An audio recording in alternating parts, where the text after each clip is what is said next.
Hallo, die Stiftungslimited ist und bleibt ein Dauerbrenner. Daher wollen wir uns heute nochmal ausführlich mit neuen Fakten in Bezug auf die Stiftungslimited in UK und Irland unterhalten.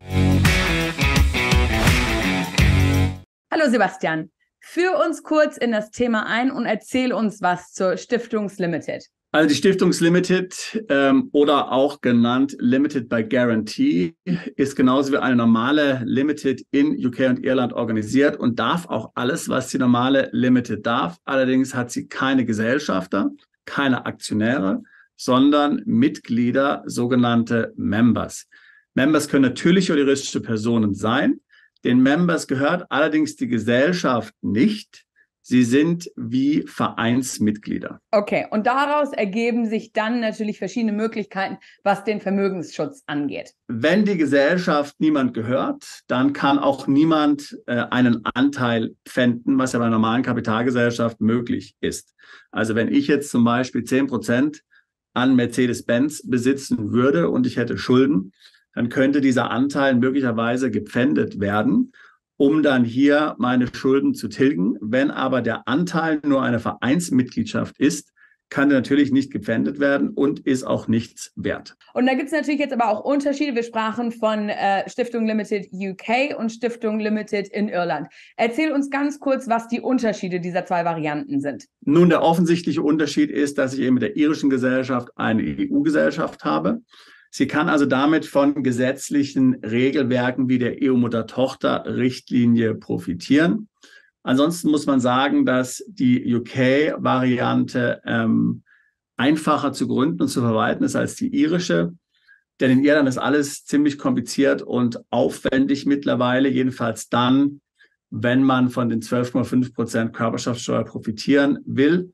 Dafür muss man sehr viel Substanz in Irland aufbauen. Vielen Dank für diese Einführung. Wir wollen jetzt mal zu unseren neuen Fakten kommen. Fakt Nummer 1, die Stiftung Limited ist eigentlich gar keine Stiftung. Nein, also genau. Ich weiß ehrlich nicht, wer ihr den Namen gegeben hat, aber genau, sie ist keine Stiftung. Man muss sie sich eher vorstellen wie einen e.V. oder auch wie ein Schweizer Verein. So, hier sind mal ein paar Beispiele jetzt von, ich sage jetzt mal, Anwendungen einer Stiftungslimited. Also welche Organisationen würden in UK oder Irland eine Stiftungslimited betreiben? Also generell mal Clubs, Vereine, Student Unions, Residential Property Management Companies, Sportverbände, soziale Enterprises, NGOs, Charities, politische Parteien, zum Beispiel die britische Schienennetzinfrastruktur ist in eine Limited by Guarantee eingebracht. Die britische Domain Registry, also die entsprechend zu DENIC, ist eine Limited by Guarantee.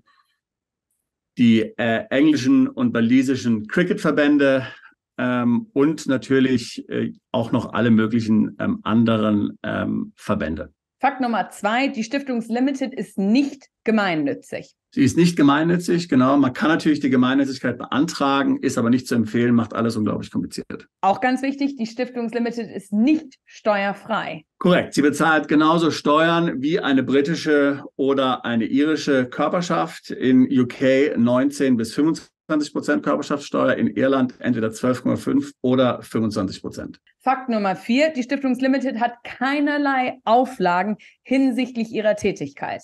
Genau. In Deutschland zum Beispiel hat ja der e.V. sehr strikte Auflagen. Er kann im Grunde wirtschaftlich nur in großen Ausnahmefällen, nur mit Genehmigung tatsächlich tätig werden. Das ist bei der Stiftungslimited nicht so. Sie kann alles machen. Sie kann als ganz normales Unternehmen nach außen auftreten, Kunden haben, Vermögen haben und so weiter und so fort. Ganz interessant. In unserem Zusammenhang, die Stiftungslimited wird in UK und Irland nicht zum Vermögensschutz verwendet. Genau, also letztlich diese Idee hier, die Stiftungslimited als eine Vermögensschutzeinheit zu verwenden, ist was nicht im UK bekannt ist, macht da keiner.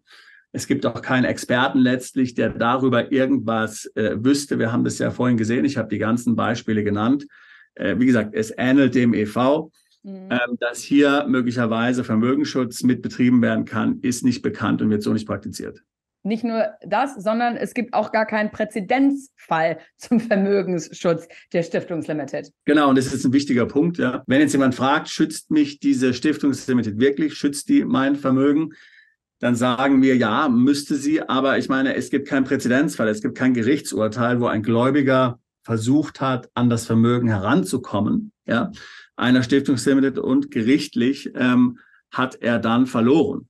Ja. Es gibt auch kein umgekehrtes Urteil. Also es gibt doch kein umgekehrtes Urteil, wo ein Gericht sagt, naja, das ist alles nur Schmuh, das ist natürlich gar keine wirkliche Stiftungslimited im Sinne des Erfinders, kein Verein, sondern hier geht es jetzt nur darum, möglichen Gläubigern Vermögen zu entziehen. Also das ist keine gültige Rechtsform. Auch da gibt es keine gerichtliche Entscheidung. Wir wissen es tatsächlich nicht, aber natürlich in der Theorie, rein rechtlich, hatte ich ja schon gesagt, ist wie ein e.V. und kann im Grunde auch dann wie ein e.V. verstanden werden. Ganz, ganz wichtig, Fakt Nummer 7, auch Stiftungslimited müssen an das Finanzamt gemeldet werden. Korrekt. Wer in Deutschland wohnt und bei einer Stiftungslimited in irgendeiner Weise Einfluss hat, das heißt also hier bestimmen kann, im Hintergrund die Strippen zieht, egal ob er eingetragen ist, ob er Member ist, Geschäftsführer oder nicht, er muss diese Gesellschaft dem Finanzamt melden. Ansonsten drohen 25.000 € Bußgeld. Da haben wir uns, glaube ich, schon mal drüber unterhalten. Fakt Nummer 8, Gewinnausschüttung der Stiftung Limited sind keine Dividenden. Korrekt. Die Stiftungslimited ist ja keine Kapitalgesellschaft. Insofern kann sie auch keine Dividenden ausschütten. Sie schüttet einfach Gewinne aus. Es ist letztlich wie eine Personengesellschaft. Jetzt hängt es letztlich von deinem Wohnsitzstaat ab oder wer jetzt letztlich hier diese Gewinne bekommt, ob das ein Problem ist oder nicht. Ich meine, es gibt ja bestimmte Situationen, da müssen es Dividenden sein, damit ich bestimmte Vorteile daraus erhalten kann. Also, wenn ich zum Beispiel in einem Land lebe, wo Dividenden steuerfrei sind, dann müssen es eben Dividenden sein. Wenn ich dann was anderes bekomme, was keine Dividenden sind, hätte ich dann damit die Steuerfreiheit nicht. Ja, das muss man einfach nur wissen. Dann letztes Fakt, Fakt Nummer 9. Die Stiftungslimited darf ihre Member und Organe mit Zuwendungen versorgen. Korrekt. Also es gibt jetzt, anders als zum Beispiel bei einem Verein oder so, keinerlei Regeln, dass die Stiftungslimited hier keine Zahlungen machen kann an Member oder Organe für was auch immer. Ja, sei es jetzt, sie für Leistungen bezahlen, sei es ihnen ein Gehalt zu bezahlen, sei es ihnen eine andere Zuwendung zukommen zu lassen. Da gibt es keine Einschränkungen. Das kann man so regeln in der Satzung, wie man das gerne möchte. Super. Jetzt, Sebastian, vielen, vielen Dank für die Erläuterung zu diesen Fakten. Wenn Leute jetzt dennoch Fragen zu dem Thema Stiftungslimited in UK oder Irland haben, können sie sich natürlich wie immer an dich wenden. Wir können dich natürlich beraten zu allen Aspekten rund um die Stiftungslimited. Da sind eben doch einige Details zu beachten, wie wir es jetzt ja schon gesagt haben, gerade für Personen, die in Deutschland leben. Da ist die Meldepflicht. Und natürlich ist auch zu beachten, wenn du jetzt eine Gesellschaft gründest und diese Vermögen übertragen willst, dann wird in Deutschland möglicherweise Schenkungssteuer fällig. Also da gibt es alle möglichen Dinge, die zu beachten sind. Wir können dich beraten, wir können die Gesellschaften für dich gründen und betreuen. Buche am besten gleich ein Beratungsgespräch, wenn du hier Interesse an der Limited by Guarantee hast, und lass uns hier direkt ins Thema einsteigen und für dich die Stiftungslimited strukturieren, wie sie für dich am besten ist, oder ansonsten auch eine andere Gestaltung finden, die für dich besser passt. Super, Sebastian. Vielen, vielen Dank wie immer für all deine Informationen. Bist du Unternehmer, Freiberufler oder Investor? Zieht es dich schon lange ins Ausland? Mach heute den ersten konkreten Schritt in eine Zukunft mit mehr Geld und mehr Freiheit. Buche ein Beratungsgespräch mit Sebastian und seinen Kollegen. Unsere Kanzlei unterstützt Mandanten wie dich dabei, deine Steuerlast legal zu reduzieren, Vermögen aufzubauen und zu schützen und deine persönliche Freiheit zu maximieren. Profitiere jetzt von unserem Fachwissen und unserem Netzwerk. Gehe zu mandatierung.com und werde Mandant unserer Kanzlei.